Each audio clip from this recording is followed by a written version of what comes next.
আমাদের এখানে গণস্বার্থ করার উদ্দেশ্য হলো বাংলাদেশ থেকে আওয়ামী লীগকে নিষিদ্ধ করা।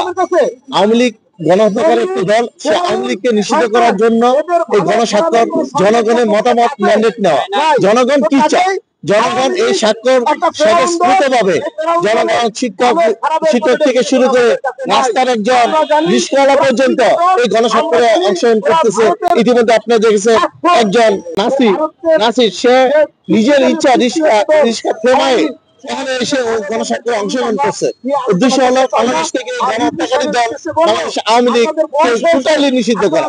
যদি আমরা বলি 5 আগস্টে আওয়ামী লীগকে নিষিদ্ধ করা হয়েছে, জনগণ ওদেরকে নিষিদ্ধ করে ওদের নেত্রীকে ইন্ডিয়া পাঠানোর ব্যবস্থা করে দিছে, কিন্তু আনুষ্ঠানিকভাবে লিখিতভাবে এখন পর্যন্ত নিষিদ্ধ হয় না।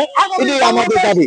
সেই জন্য গণ অধিকার পরিষদের দাবি পুরা বাংলাদেশে আমাদের কার্যক্রম পুরো ঢাকা সিটিতে সহ পুরো বাংলাদেশে এটা চলমান। স্বাক্ষর দিলাম আপনাদের, ঠিক আছে।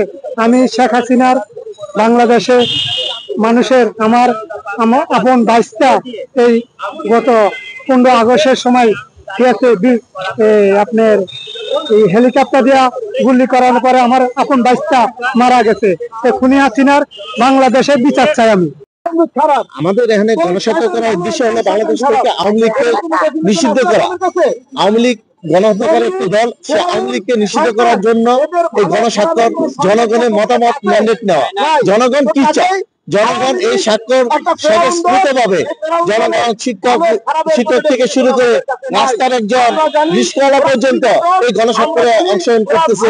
ইতিমধ্যে আপনারা দেখেছেন একজন নাসির সে নিজের ইচ্ছা রিস্কা থেমায় এখানে এসে গণস্বাক্ষরে অংশগ্রহণ করছে। উদ্দেশ্য হলো বাংলাদেশ থেকে গণহত্যাকারী দল বাংলাদেশ আওয়ামী লীগ টোটালি নিষিদ্ধ করা। যদি আমরা বলি 5 আগস্টে আওয়ামী লীগকে নিষিদ্ধ করা হয়েছে, জনগণ ওদেরকে নিষিদ্ধ করে ওদের নেত্রীকে ইন্ডিয়া পাঠানোর ব্যবস্থা করে দিছে, কিন্তু আনুষ্ঠানিকভাবে লিখিতভাবে এখন পর্যন্ত নিষিদ্ধ হয় না। এটাই আমাদের দাবি। সেই জন্য গণ অধিকার পরিষদের দাবি পুরা বাংলাদেশে আমাদের কার্যক্রম পুরো ঢাকা সিটিতে সহ পুরো বাংলাদেশে এটা চলমান। স্বাক্ষর দিলাম আপনাদের, ঠিক আছে।